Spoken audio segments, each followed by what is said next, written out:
आप सभी का मैं आज के इस महत्वपूर्ण सत्र में हार्दिक स्वागत करता हूँ।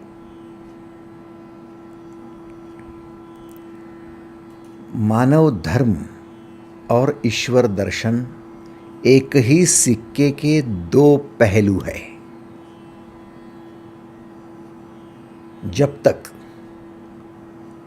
हम धर्म का रास्ता नहीं अपनाते तब तक ईश्वर का दर्शन होना असंभव है, और जब तक ईश्वर का दर्शन नहीं होता तब तक हम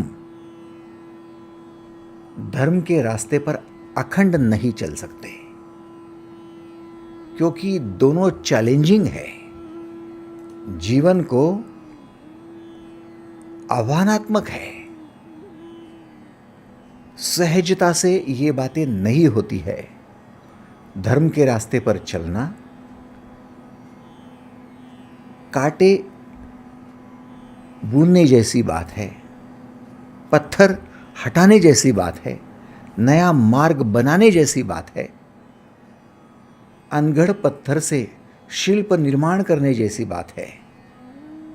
और एक बार क्या हम धर्म के रास्ते पर चल पड़े तब ऐश्वर्यपूर्ण जीवन हम प्राप्त करते हैं।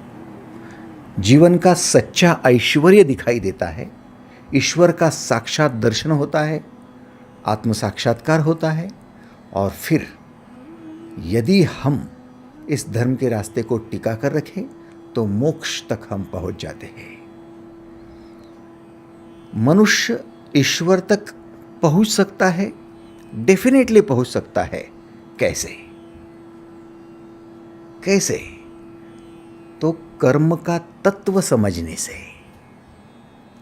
हम कर्म क्या है वो समझे, कर्म के तत्व को समझे, तब जाकर हम अकर्म क्या है उसको भी समझ पाएंगे। एक बार कर्म और अकर्म दोनों को यदि हम समझ ले तो हमारे जैसा बुद्धिमान व्यक्ति और कोई नहीं होगा। हम ये कभी नहीं कह सकते कि हमने 2-4 गणित याद कर लिए, भाषाएं याद कर ली, भूगोल इतिहास पढ़ लिया, परीक्षा में अव्वल नंबर पाकर अच्छा रैंक प्राप्त कर लिया तो हम बुद्धिमान नहीं। तोता रटन करने से कुछ बुद्धिमान हम नहीं हो सकते। हमें बुद्धिमान यदि बनना है तो हमें कर्म और अकर्म दोनों को तत्व से जानना होगा। बड़ी महत्वपूर्ण बात है। यह बुद्धिमानी के लिए भगवद गीता के 4थे अध्याय के 16वें श्लोक में एंट्री करो। 4था अध्याय और 16वां श्लोक। किम कर्मेति कवयोप्यत्र मोहितः तत्ते कर्म प्रवक्ष्यामि यज्ञात्वा मोक्ष से शुभात्। अर्थात कर्म क्या है, अकर्म क्या है, इसका निर्णय करने में बुद्धिमान व्यक्ति भी मोहित हो जाता है, कंफ्यूज्ड हो जाता है। इसलिए मैं इन दोनों को विस्तार से समझाता हूं। भगवान श्री कृष्ण कहते हैं, कर्म बंधन से मुक्ति हेतु मैं समझा रहा हूं कर्म क्या है और अकर्म क्या है।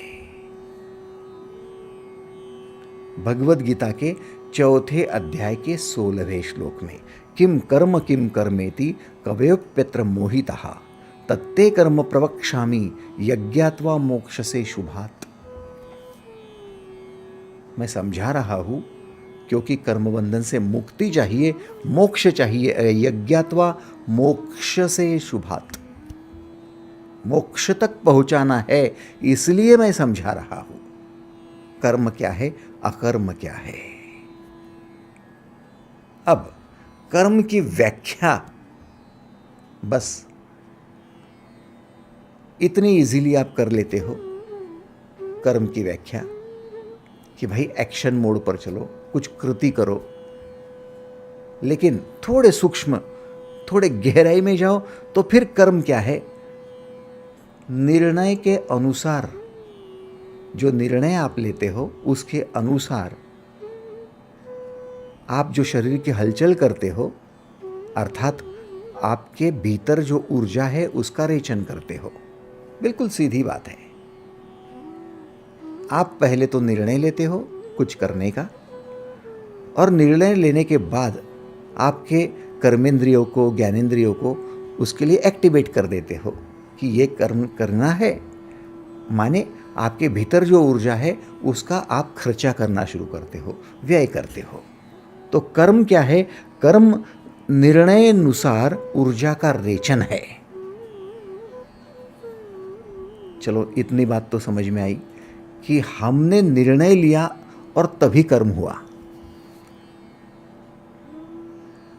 नींद में सोए थे, आपने निर्णय लिया सुबह 6 बजे जगना है, तो आपने अपने भीतर एक प्रोग्रामिंग कर रखा था 6 बजे उठने का, तो आप 6 बजे जग गए। प्रोग्रामिंग था, निर्णय था, इसलिए उठे।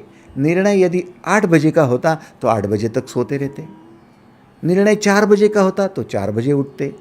तो निर्णय के अनुसार आप अपनी कर्मेंद्रियां और ज्ञानेंद्रियाओं को एक्टिवेट कर देते हो।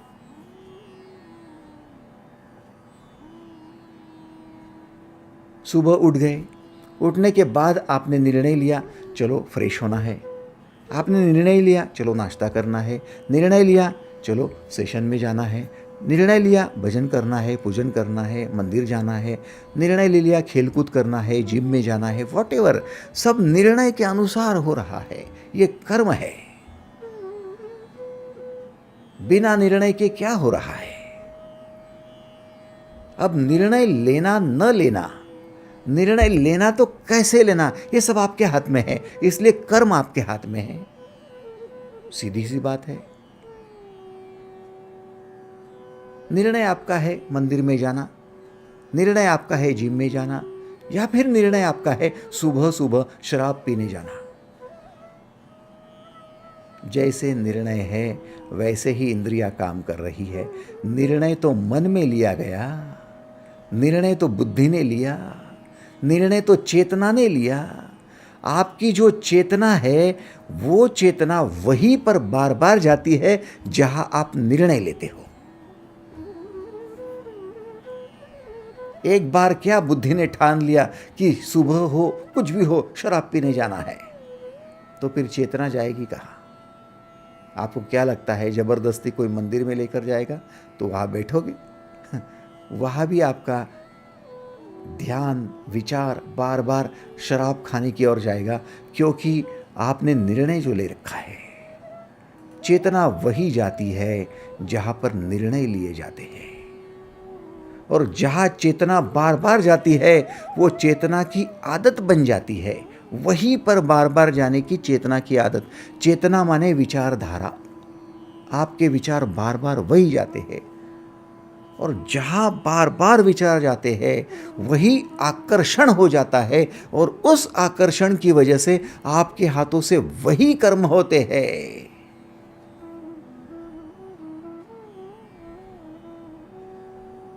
एक बार कर्म हो गया तो आपको क्या लगता है चेतना के माध्यम से आपने एक ही बार कर्म किया?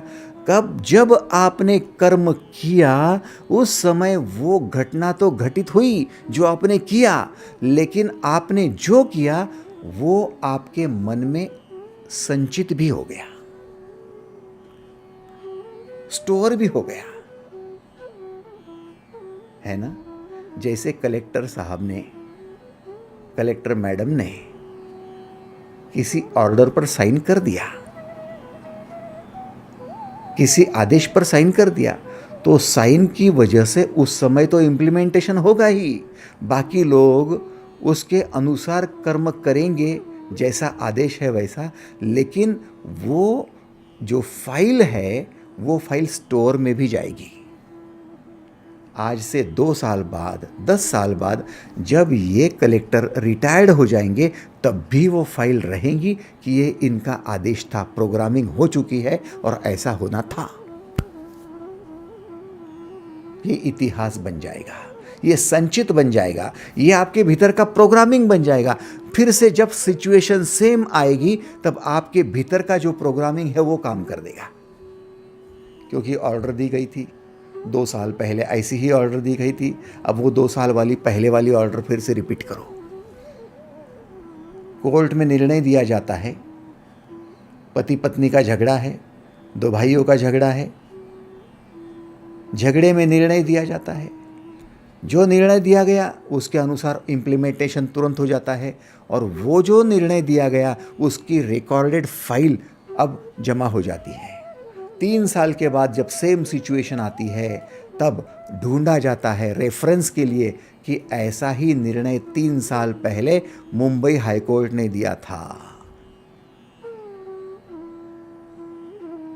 दिल्ली हाई कोर्ट ने दिया था, सुप्रीम कोर्ट ने दिया था, अब उसका रेफरेंस लेकर फिर से काम करो। इसका मतलब वो जो संचित हुआ था, वो जो संचय हुआ था, वो जो स्टोर्ड हुआ था, उसके अनुसार फिर कर्म उठते हैं ऊपर। तो आपके भीतर भी तो ऐसा ही संचय हो रहा है। आपका कर्म है क्या? आपका कर्म तत्व से समझना पड़ेगा। केवल आज निर्णय लिया इसलिए आज ही आपको वो कर्म करना नहीं, उसके अनुसार चेतना को आदत लगाना नहीं, उसके अनुसार अपने भीतर संचय कर लेना, मन में उस प्रकार की वृत्तियां बना लेना। इतना ही नहीं तो वृत्तियों के अनुसार प्रवृत्ति के माध्यम से उस प्रकार के हो जाना। इसलिए कुछ लोग ईश्वरीय प्रवृत्ति के, कुछ लोग असुरी प्रवृत्ति के दिखाई दे रहे हैं, जिन्होंने बार बार अपनी चेतना उन कामों में लगा रखी है। यह है कर्म।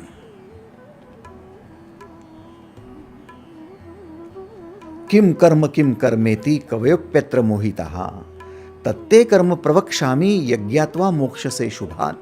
यदि मोक्ष तक पहुंचना है तो फिर कर्म क्या है, ये समझना अनिवार्य है।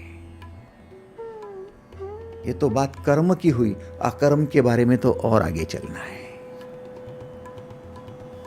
भाई साहब, आप कर्म को समझ रहे हो? दीदी, कर्म को समझ रहे हो ठीक से? अभी कर्म क्या है? कर्म 3 बातों का मेल है। सबसे पहले आपके निर्णय अनुसार आपके इंद्रियों को एक्टिवेट करना है। एग्रीड? यस और नो? यदि मान्य होगा तो फिर हाथ ऊपर करके आप कंसेंट दे दीजिए। आपके निर्णय के अनुसार आपके इंद्रियों को, चाहे कर्मेंद्रिया हो ज्ञानेंद्रिया हो, उनको एक्टिवेट करना है। निर्णय लिया इसलिए देखा, निर्णय लिया इसलिए सुना, निर्णय लिया इसलिए हाथ से उठाया, निर्णय लिया इसलिए चल पड़े। एक दूसरी बात, कर्म क्या है? जो निर्णय लिया है वहीं पर चेतना का आकर्षण है। आपकी विचारधारा बार बार वही बहती है। आंखें तो बाद में गए, आपकी विचारधारा पहले पहुंच गई और विचार वही चलते हैं। भले ही आपने अपने हाथ से वो चीज उठा ली और रख भी दिए, लेकिन चेतना वही दौड़ेगी, उस चीज की ओर ही दौड़ेगी, उस चीज की ओर ही दौड़ेगी। हाथ से रख दिया है, वो जगह पर रख दी है, फिर भी बार बार ठीक है ना, अच्छा होगा ना, वहीं पर है ना, कोई ले तो नहीं जाएगा। आपकी चेतना वही जा रही है, वो भी सूक्ष्म कर्म हो रहा है। आपकी चेतना की आदत पड़ गई।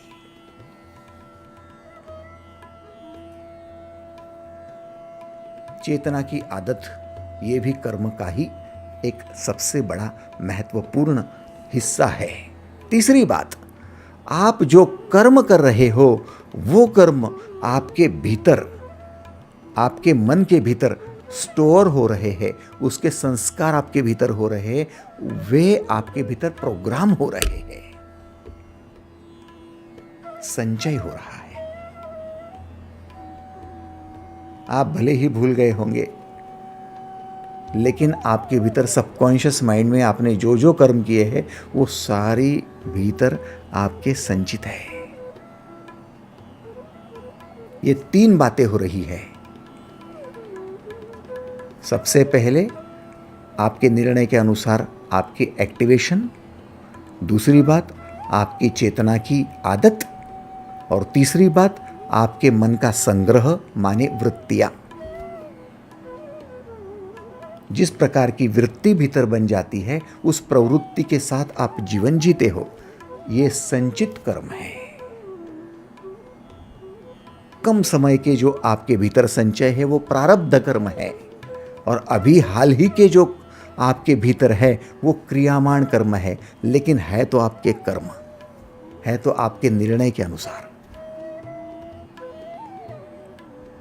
अब इतना यदि हमें समझ में आता है कि कर्म क्या है, तो फिर कर्म के पीछे जो रहस्य है उसको समझना अनिवार्य है। निर्णय लेवे तो कैसे लेवे? गलत निर्णय ले लिया तो? दुर्योधन ने भी तो निर्णय लिया था ना, गांधारी ने भी निर्णय लिया ही था, धृतराष्ट्र ने भी निर्णय लिया ही था, अर्जुन भी अब निर्णय लेने जा ही रहा था कि युद्ध नहीं करूंगा, युद्ध छोड़कर भाग जाऊंगा। निर्णय लिया, उसके अनुसार कर्म।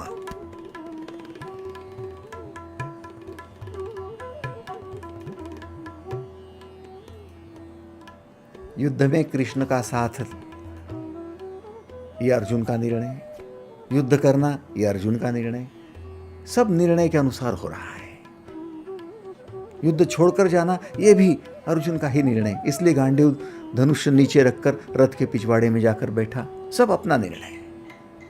कर्म यदि इतना महत्वपूर्ण है कि कर्म की गति महान है, कर्म के फल मिलने ही मिलने हैं, तो फिर समझ लेना चाहिए कर्म क्या है। भगवत गीता के 4 अध्याय के 17वें श्लोक में जाको, कर्मणो ह्यापि बोधव्यम बोधव्यम च विकर्मणः अकर्मणश्च बोधव्यम गहना कर्मणो गति। अर्थात कर्म का स्वरूप जानना चाहिए, अकर्म का भी स्वरूप जानना चाहिए, और विकर्म का भी, क्योंकि कर्म की गति बड़ी गहन होती है। गहना कर्मणो गति ही।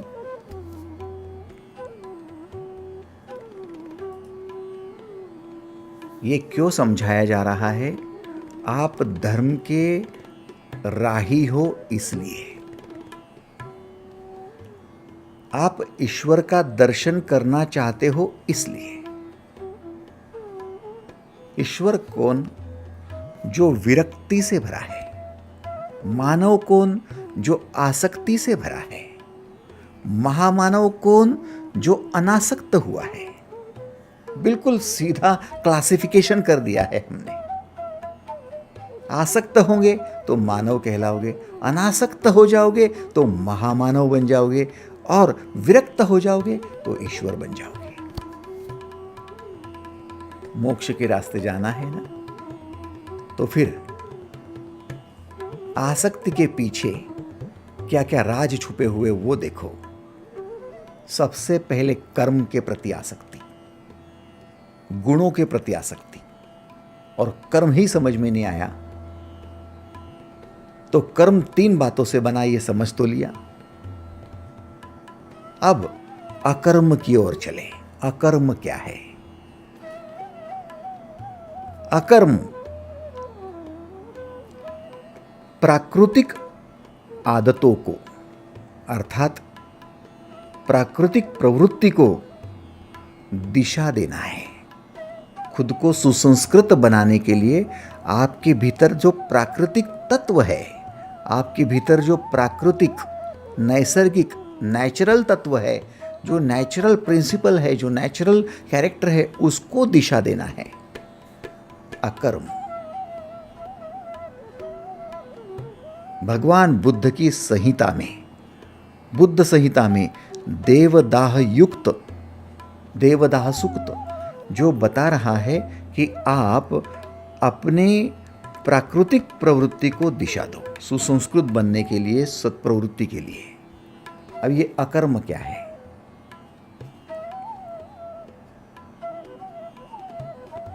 मान लीजिए आपका भाई है, और आपका भाई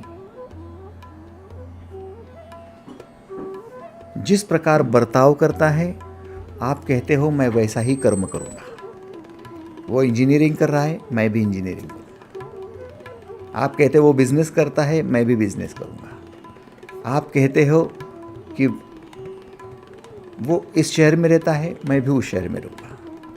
आप उसके कर्म को देखकर, उसको आदर्श मानकर उसके अनुसार करने जा रहे हो, लेकिन कभी ढूंढा है आपके प्राकृतिक तत्व को कि आपका प्राकृतिक तत्व अलग है, उसका अलग है? यदि आप उसका अनुसरण करने जावे, उसकी कॉपी करने जावे, तो अकर्म नहीं हो पाएगा। अकर्म का मतलब क्या है?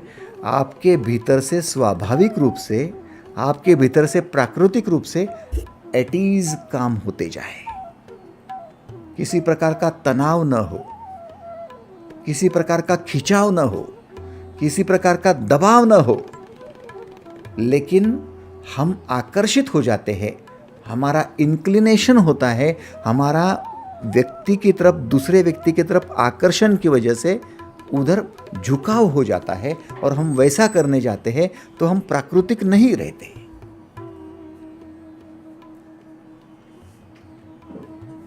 ये बड़ा भेद है।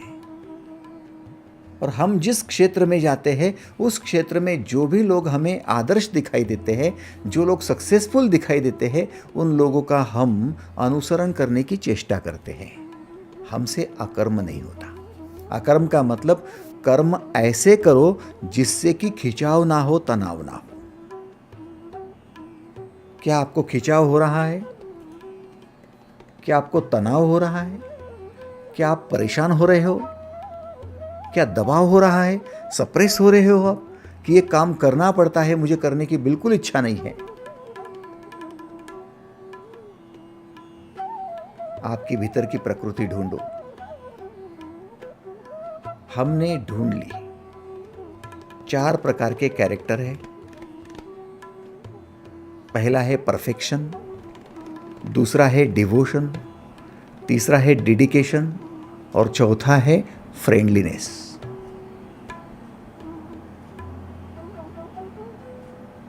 आप अपने प्राकृतिक तत्व को ढूंढो तो कि आप परफेक्शन या फिर डिवोशन या फिर डेडिकेशन या फिर फ्रेंडलीनेस किससे संबंधित हो।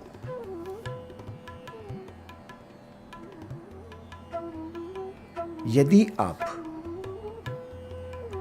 परफेक्शन से संबंधित हो तो फिर आप फ्रेंडलीनेस की अपेक्षा न करो। कुछ लोग होंगे जिनके कई दोस्त होंगे, कुछ लोग होंगे जो सबके साथ में बड़ी मित्रता से व्यवहार करते होंगे। आपको करने की जरूरत नहीं है। आप अपने स्वभाव के अनुसार कर्म ढूंढो। अपने भीतर की प्रकृति को जानकर उसके अनुसार कर्म करो।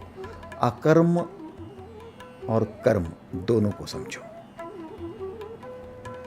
सुसंस्कृत सभी को बनना है, लेकिन सभी एक ही मार्ग से सुसंस्कृत नहीं बन सकते, नहीं बन सकते। फ्रेंडलीनेस अर्थात मित्रत्व, ये परिभाषा जिनकी है, जो सबसे मैत्री करना चाहते हैं, वे लोग परफेक्शन की तरफ न झुके तो अच्छा है। मित्रत्व को महत्व दे रहे हैं, उसके अनुसार कर्म कर रहे हैं। भगवान महावीर ने कहा, मित्ति में सव भूवेसु वैरम मज्जन केवई। मेरा किसी से बैर नहीं है, मेरा सभी से मैत्री है। कोई मुझे कान काटने आता है, लहूलुहान कान, उसमें से खून बह रहा है, बहने दे, लेकिन मैं कुछ नहीं करूंगा, मेरी मैत्री है। भगवान श्री कृष्ण के पास जाओ और उनका कोई कान तो काटे। क्या लगता है आपको कि दुर्योधन जाता है और कृष्ण का कान काट कर लेकर आता है? क्या लगता है कंस मामा जाता है और कृष्ण की उंगली काट कर लेकर आता है? Is it possible? आपके भीतर का प्राकृतिक तत्व, उसे समझो, उसके अनुसार आप काम करो, कर्म निश्चित करो, निर्णय उसके अनुसार है। आपकी चेतना भी वहीं पर, अकर्म ही कर्म है और कर्म ही अकर्म है, ये जिसको समझ में आ गया उसको बुद्धिमान कहना है। भगवत गीता के 4 अध्याय के 18वें श्लोक में देखो, कर्मण्य कर्म या पश्चेद कर्मणि च कर्म यहा स बुद्धिमान मनुष्येषु स युक्तः कृष्ण कर्मकृत। जो मनुष्य कर्म में अकर्म और अकर्म में कर्म देखता है वह बुद्धिमान समस्त कर्मों को करने वाला है।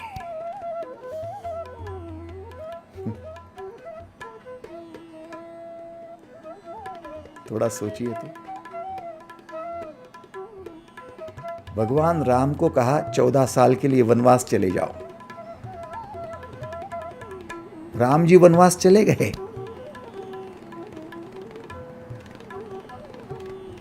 कृष्ण को वनवास दिया होता तो कृष्ण वन में जाते और वनवासी जैसे रहते। थोड़ा सोचिए, थोड़ा सोचिए। हर व्यक्ति अपने स्वभाव के अनुसार, अपने प्रकृति के अनुसार अपने कर्मों की गति बना रहा है।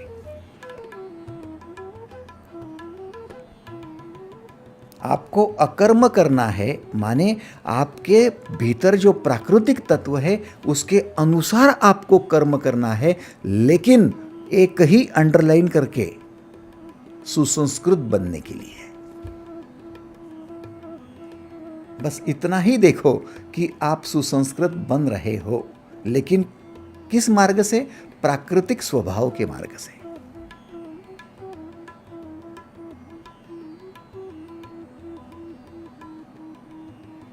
निष्ठापूर्वक माने अपने ही काम में ध्यान देना, जिस कार्य में जुड़े हो वहां निष्ठा से जुड़ जाना और लगातार उस कार्य को करते रहना, ये डिवोशन है।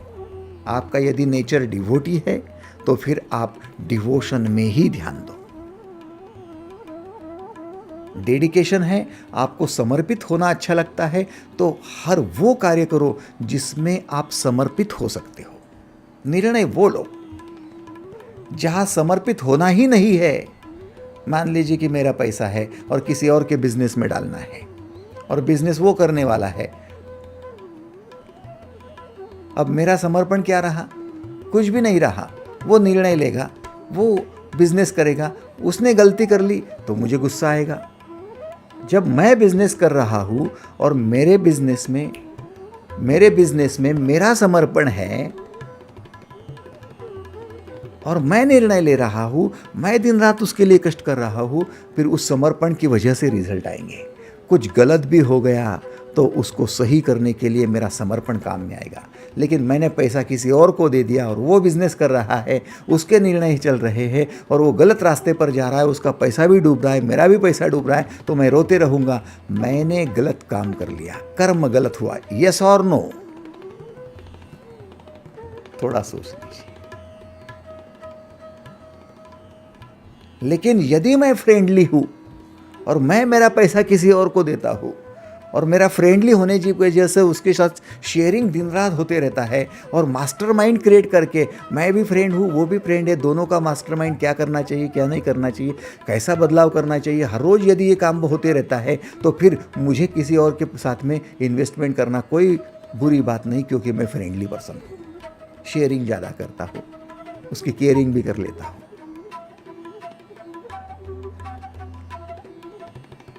तो दोनों के स्वभाव में फर्क आ गया, दोनों के कर्मों में फर्क आना ही चाहिए, क्योंकि दोनों को अकर्म करना है। एग्रीड और नॉट? यही तो बात हो जाती है। जिनका कैरेक्टर परफेक्शन होता है उनको अचूकता की तरफ जाने की आदत होती है। सब निर्णय उसी के अनुसार होते हैं। ये अचूक होना चाहिए, ये परफेक्ट होना चाहिए, ये सिस्टमैटिक होना चाहिए, टू द पॉइंट होना चाहिए, इसमें कोई गलती नहीं होनी चाहिए। बार बार उसी को देखते हैं, वहीं पर विचार जाते हैं, वही उनकी चेतना जाती है, वही प्रवृत्ति होती है। अब ऐसा व्यक्ति यदि फ्रेंडली जो है उसके साथ में बिजनेस करने जावे तो बड़ी परेशानी हो जाएगी, अनबन हो जाएगी, झगड़े शुरू हो जाएंगे। भाई ऐसा कैसा तू कर रहा है, मुझे तो परफेक्ट चाहिए और तुझ में परफेक्शन है ही नहीं। ना तेरा हिसाब ठीक है, ना तेरा किताब ठीक है, ना अकाउंटिंग ठीक है, ना काम ठीक करता है, ना समय पर आता है, ना कुछ करता है। अब करे तो क्या करे? किसी और को देखकर आप कर्म करने जा रहे हो तो आपकी अकर्म में बाधा पड़ेगी। किसी का ग्लैमर देखकर मोहित हो जाते हो, किसी के पास बहुत पैसा है, उसके साथ काम कर लूंगा। भाई साहब, आपकी उसके साथ नहीं पटेगी।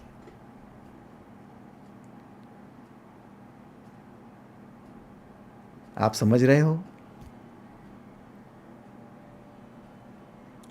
लोग कहते कि बाकी लोगों की उसके साथ पटती, आपकी क्यों नहीं पटती?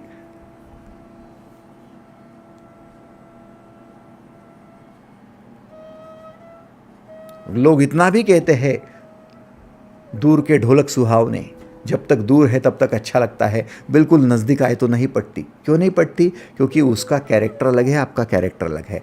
अकर्म दोनों करने जा रहे हैं लेकिन हो नहीं रहा है, क्योंकि अकर्म पता ही नहीं है। एक दूसरे को कॉपी करना या एक दूसरे को मोहित होकर एक दूसरे जैसा करने की चेष्टा करना, ये सारी बातें संस्कार में जब आ जाती है तब हम परेशान हो जाते हैं। बचपन से माँ कहती है इसके जैसा कर, वो अच्छा है। पिता कहते हैं उसके जैसा बनो, वो अच्छा है। ये बनो, वो कॉपी करते करते करते हम ऐसे कर्म करने लगते हैं कि हमारे स्वभाव के अनुसार होते भी नहीं है, प्रकृति के अनुसार नहीं होते हैं, हम परेशान।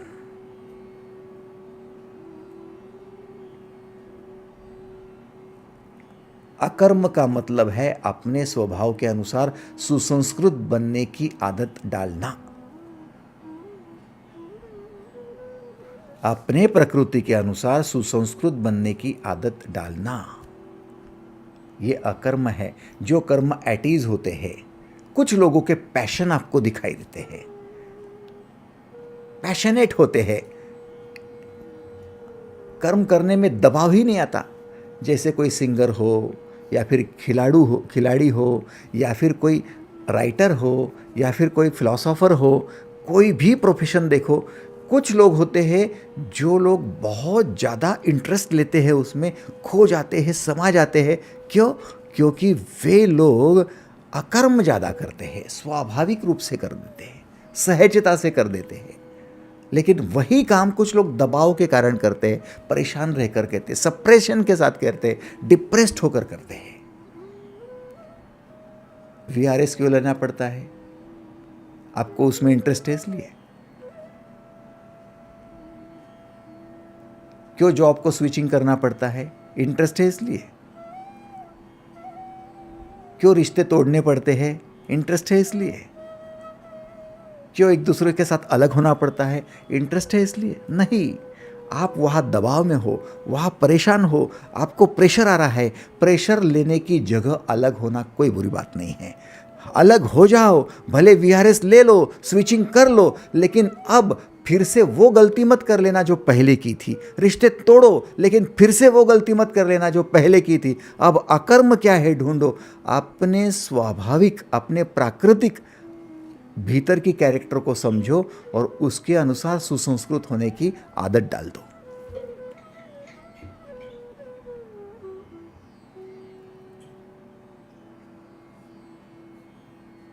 हो सकता है कि आपने पार्टनरशिप में कुछ धोखा खाया हो। दूसरे को आप दोष देने की जगह स्वीकार कर लो हाथ जोड़कर कि हाँ भाई मेरी गलती थी, क्योंकि मेरे स्वभाव के अनुसार वो था ही नहीं, मेरे प्रवृत्ति के अनुसार वो था ही नहीं। मैं गलत मोह की वजह से, लालच की वजह से अटक गया था। मैं कॉपी करने जा रहा था, मैं गलत था और मैंने ये स्वीकार कर लिया है। अब गलती नहीं होगी, अब वहाँ से वापसी होगी, स्विचिंग होगी। अब जो करूँगा वो कैरेक्टर के अनुसार। परफेक्शन है तो परफेक्ट, डिवोशन है तो डिवोशन के साथ, डेडिकेशन है तो डेडिकेशन के साथ। आप समझ रहे हो? अकर्म, अपनी प्राकृतिक स्वभाव को शरण चले जाओ, अकर्म है। भगवान ने तो ये कह दिया, कर्मण्यः कर्मया पश्चेत कर्मणि च कर्मयः स बुद्धिमान मनुष्येषु स युक्त कृत्स्न कर्मकृत। चौथे अध्याय का 18वां श्लोक। जो मनुष्य कर्म में अकर्म और अकर्म में कर्म देखता है वह बुद्धिमान समस्त कर्मों को करने वाला है।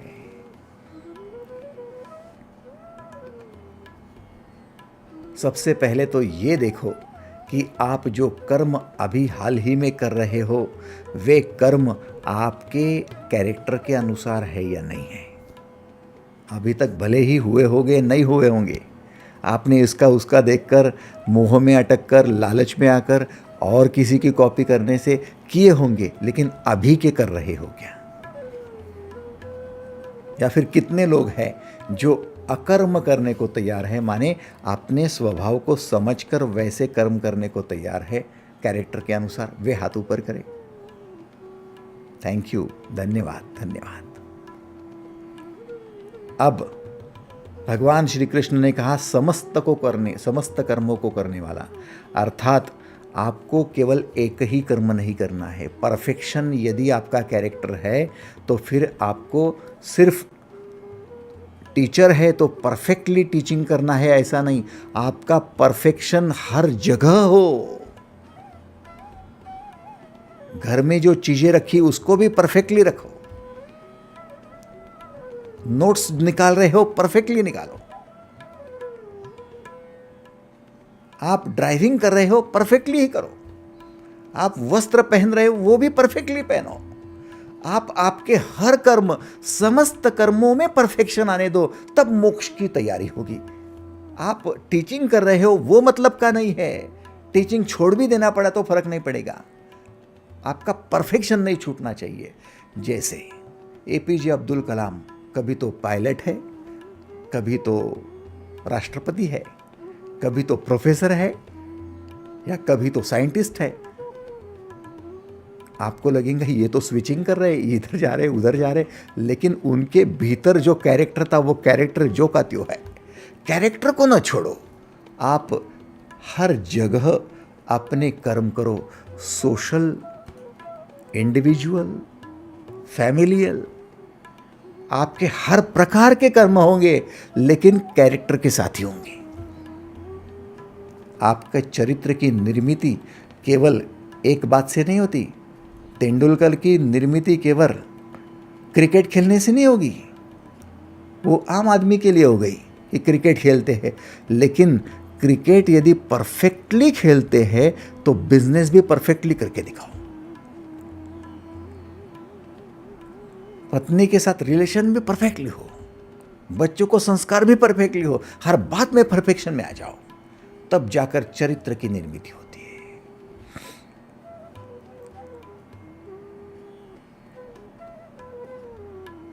यदि कैरेक्टर फ्रेंडली है तो फिर पत्नी के साथ फ्रेंडली, हाँ अच्छी बात है, कलीग्स के साथ भी फ्रेंडली हो, पड़ोसियों के साथ भी फ्रेंडली ही हो। हर जगह आपका कैरेक्टर दिखाई देना चाहिए, लोगों ने कहना चाहिए, लोगों ने पहचानना चाहिए इनका कैरेक्टर क्या है। आपने दो शब्द सुने होंगे, एक कैरेक्टर माने चरित्रवान व्यक्ति, और दूसरा कैरेक्टरलेस। कैरेक्टरलेस का मतलब समझते हो? कुकर्म करने वाला, बुरा कर्म करने वाला, असंस्कृत, असभ्य। लेकिन वो असंस्कृत हुआ कहाँ से, असभ्य हुआ कहाँ से? उसको खुद का कैरेक्टर पता नहीं था, इसलिए वो और किसी का कर्म देखकर उसके जैसे कॉपी करने की चेष्टा कर रहा था, मोहित होकर उसकी ओर इंक्लाइन हो गया था, झुक गया था। दबाव के कारण वो क्या कर रहा है कंफ्यूज था, उसको पता नहीं था, उसकी बुद्धि काम नहीं कर रही थी, इसलिए उससे गलत काम होना शुरू हो गए। आपसे असभ्य और असंस्कृत कार्य तभी होते हैं जब आप दबाव में ज्यादा आते हो। लंबे समय तक सप्रेस रहे, डिप्रेस्ड रहे तो आपसे अच्छे कामों की उम्मीद नहीं की जाएगी साहब। एग्रीड और नॉट? आपका बच्चा बहुत दिनों तक सप्रेस रहे, दबाव में रहे, पिता कुछ कह रहे, माँ कुछ कह रही, चाचा जी कुछ कह रहे, सभी कुछ कह रहे, सभी अपेक्षा कर रहे हैं, अपेक्षित बालक हो गया और ये क्या करना है वही समझ नहीं रहा है, ये कंफ्यूज है, ये सप्रेस है, ये डिप्रेस्ड है। आपको क्या लगता है वो सुसंस्कृत बन पाएगा? बनेगा? यदि नहीं बनेगा तो असंस्कृत रह जाएगा। असंस्कृत होगा तो असभ्य होगा और असभ्य लोग उसको आकर्षित कर लेंगे, तब वो गलत काम करके आपको परेशान कर ही देगा।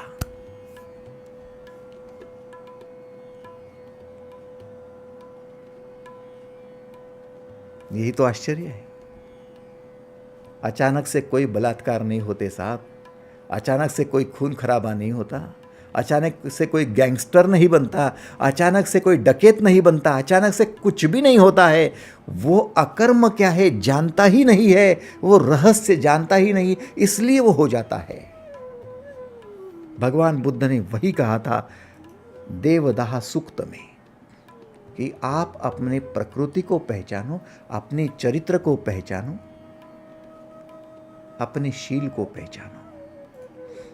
प्रज्ञाशील और करुणा, अपना शील, यही तो धम्म है। धम्म क्या है? धर्म है। प्रज्ञा बुद्धिमान, कर्म है वो समझ लो। शील आपके भीतर अकर्म है, उसको समझ लो। फिर करुणा, विकर्म क्या है वो समझ लो। और कुछ नहीं है। इस विश्व के जितने भी महान महात्माएं हैं वे सब एक ही कहेंगे। बोली भाषा भले बदल जाएंगी, शब्द भले बदल जाएंगे, आशय कभी नहीं बदलता, कभी नहीं बदलता।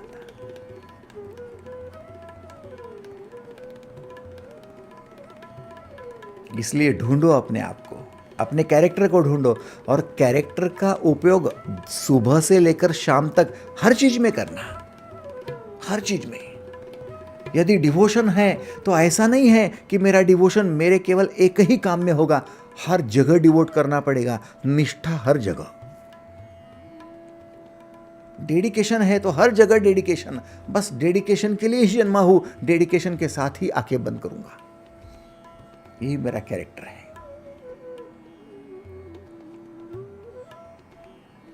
हम तो कामों का बंटवारा कर लेते, ये काम मेरा है, वो नहीं है, वो नहीं करूंगा, और मेरा कैरेक्टर डिवोशन है। काहे का डिवोशन है?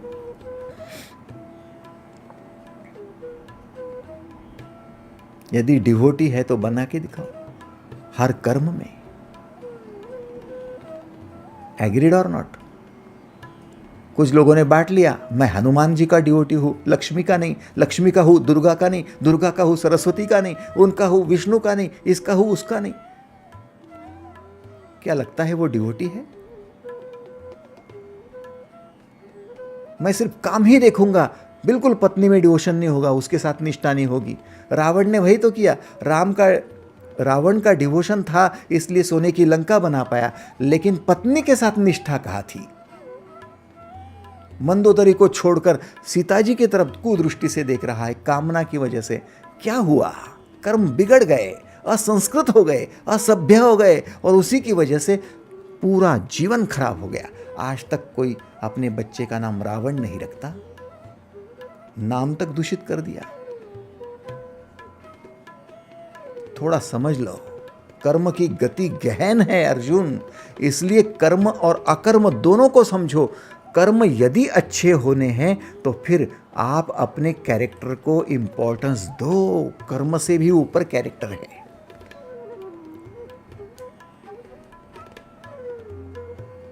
डेडिकेशन है तो हर जगह डेडिकेशन, इतना समर्पित हो जाओ।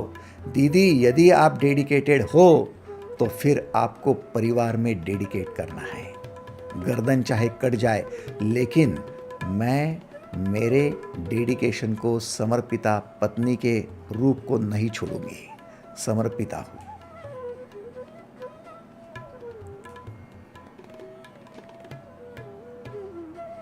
आप कहेंगे लोग तो फिर हमारा फायदा उठाएंगे, गलत लाभ उठाएंगे।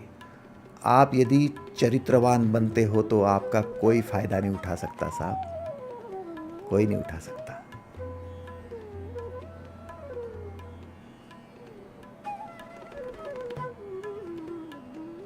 इस विश्व में जल का फायदा किसने उठाया? जल का उपयोग ही हुआ है। प्रकाश का फायदा किसने उठाया? प्रकाश का उपयोग ही हुआ है। सूर्य का उपयोग ही हुआ है, धरती का उपयोग ही हुआ है। हर एक वो जो अपने कैरेक्टर से सिंचित है उनका उपयोग ही होगा। बाजी प्रभु उपयोग ही हुआ, तानाजी मालुसरे उपयोग ही हुआ, शिवाजी महाराज उपयोग ही हुआ। हर वो जो अपने कैरेक्टर से है उसका उपयोग ही हुआ है। मदर टेरेसा उपयोग ही हुआ, यीशु पैगंबर उपयोग ही हुआ, बुद्ध उपयोग ही हुआ, महावीर जी उपयोग ही हुआ। इनका उपयोग होगा समाज को, इसलिए वो खुद कहते हैं यूज मी, मेरा उपयोग करो।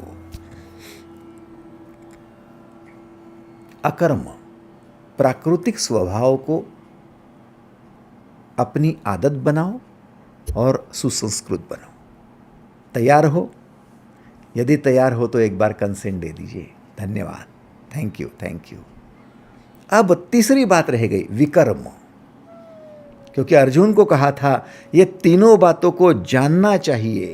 कर्मणो ह्यापि बोधव्यम, बोधव्यम च विकर्मणः, अकर्मणश्च बोधव्यम, गहना कर्मणो गति। अर्थात कर्म का स्वरूप जानना चाहिए, अकर्म तथा विकर्म का भी स्वरूप जानना चाहिए, क्योंकि कर्म की गति गहन है, महान है, उससे कोई नहीं बचता। जैसे न्यूटन ने कहा था each action has reaction and completely in opposite direction. ये साइंस के माध्यम से कहा, लेकिन वही कर्म का सिद्धांत है कि जो बोएंगे वही पाएंगे, जो करेंगे वही पाएंगे। वही कहा था जो एक्शन है, जो क्रिया है, उसकी प्रतिक्रिया है, बस सेम है और क्या है। उसने साइंस की भाषा में कहा और कृष्ण अध्यात्म की भाषा में कह रहे हैं law of cause and effect. वही है वो law of action and reaction, कि आप ये कर्म करोगे तो परिणाम ये आएगा, ये कर्म करोगे तो ये परिणाम आएगा। जैसा कर्म है वैसा परिणाम है। Law of cause and effect ये स्पिरिचुअल लैंग्वेज में आता है, law of action and reaction ये साइंस में आता है। विज्ञान हो या फिर ज्ञान हो, दोनों बातें एक ही है।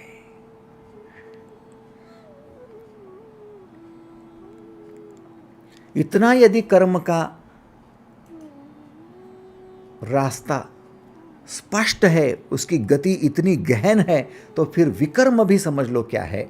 विकर्म माने उचित धर्म या कर्म करने पर, उचित धर्म अर्थात कर्म करने पर समय पर किसी का साथ नहीं भी मिला तो उस मार्ग से दूर ना होना, ये विकर्म है। जिस धर्म के रास्ते पर आप चल रहे हो, जिस कर्म के रास्ते पर आप चल रहे हो, वहाँ पर आपको कोई संगी साथी नहीं मिला, किसी ने आपको सराहना नहीं भी की, किसी ने आपको देखा तक नहीं, या फिर किसी ने विरोध भी किया, तब भी अपने रास्ते से टस से मस ना होना। भगवान बुद्ध ने उसको सुल्लेख सुत्त में स्पष्ट किया है।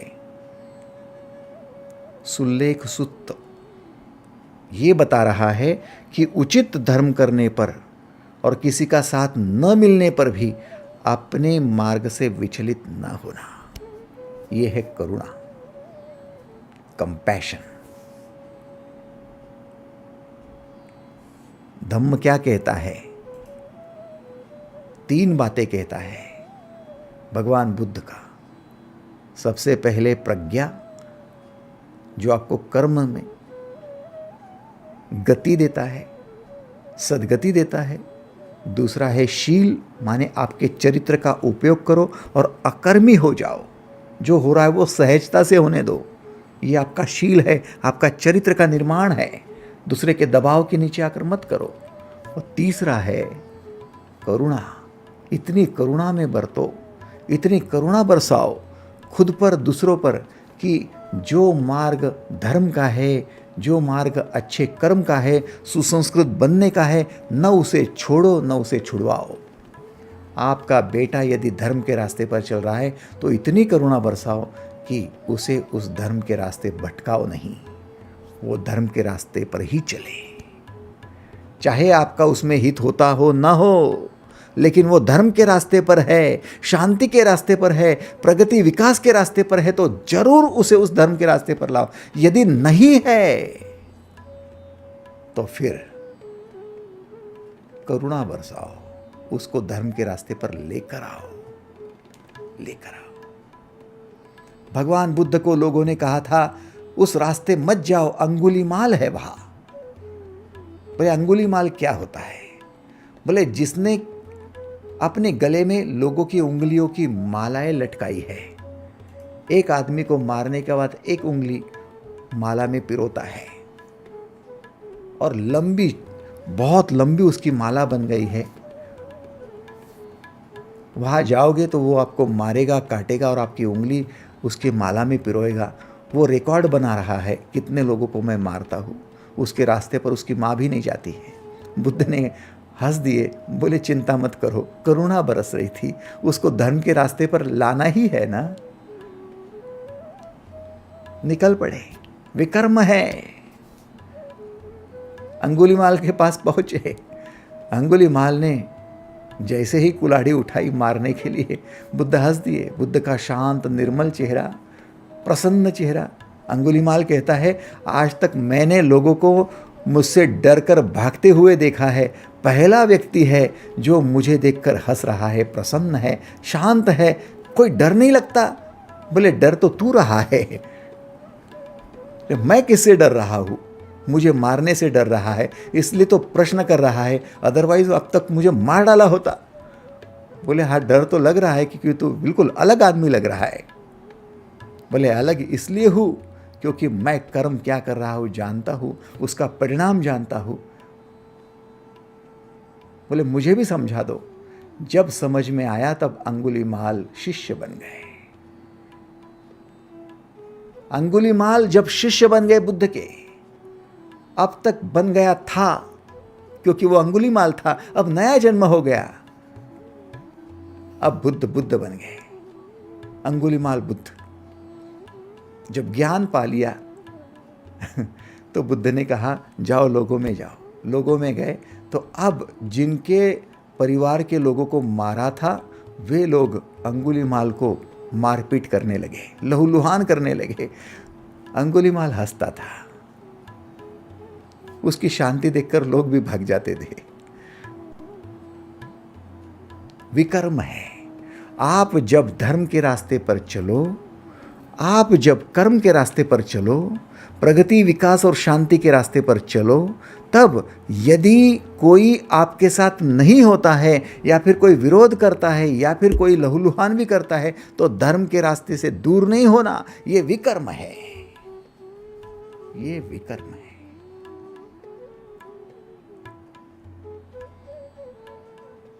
एक बार मैंने कमिटमेंट कर दी तो मैं खुद की भी नहीं सुनता। कमिटमेंट है मेरे विकर्म की, मेरे धर्म की। इसलिए तो कृष्ण युद्ध की भूमि में खुद होकर नहीं आए।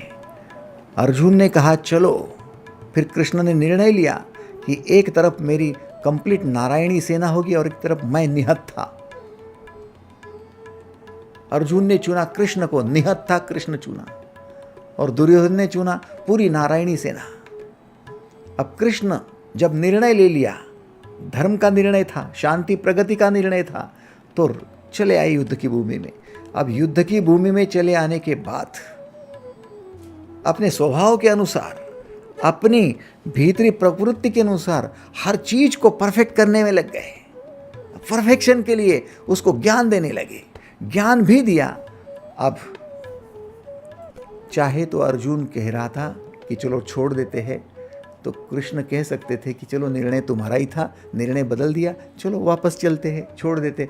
नहीं, भले तेरा निर्णय था मेरे तक आने का, लेकिन मैंने जब निर्णय लिया युद्ध में तेरे साथ आऊँगा, तब मैं मेरे निर्णय को छोड़ नहीं सकता। ये अब कोई उसमें विकल्प नहीं रहा, अब ये विकर्म बन गया है।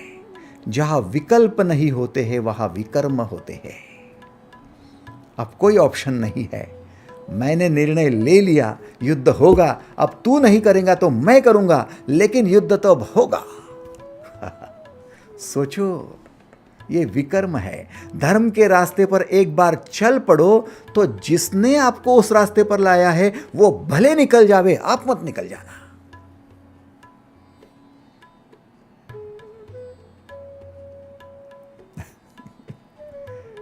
दीदी, आपका पति यदि आपको कहता है कि ये रास्ते चलो बड़ा अच्छा है और वो धर्म का रास्ता है, प्रगति का रास्ता है, और बीच रास्ते में पति ही छोड़कर चला जाता है, फिर आपने कहना नहीं अब मैं नहीं जाऊंगी, भले तुम चले जाओ। आपने भले लाया होगा लेकिन अब नहीं, मैंने निर्णय ले लिया, अब वापस नहीं। विकर्म का मतलब है वन वे ट्रैफिक। निर्णय ले लिया है धर्म का, शांति का, प्रगति का, विकास का, अब रिटर्न नहीं होंगे। चाहे कुछ हो जाए, गर्दन कट जाए, प्राण चले जाए। कृष्ण ने वही तो कहा था कि यदि तू रणभूमि में मर भी जाता है फिर भी तेरी कीर्ति युग युगांतर तक बनी रहेगी, लेकिन यहां से तू यदि भाग जाता है, धर्म युद्ध छोड़कर भागता है, तो अपकीर्ति से तू जिंदा लाश बनकर जिएगा। विकर्म,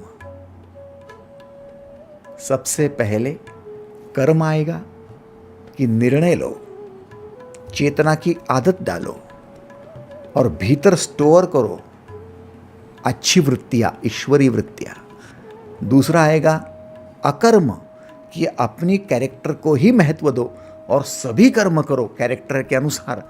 और तीसरा विकर्म आएगा कि एक बार धर्म का रास्ता हाथ में ले लिया तो फिर चाहे कुछ हो जाए छोड़ना नहीं। और ये तीनों बातें जो जानते हैं वे बुद्धिमान होते हैं, वे पंडित कहलाते हैं। आज के लिए बस इतना ही। धन्यवाद।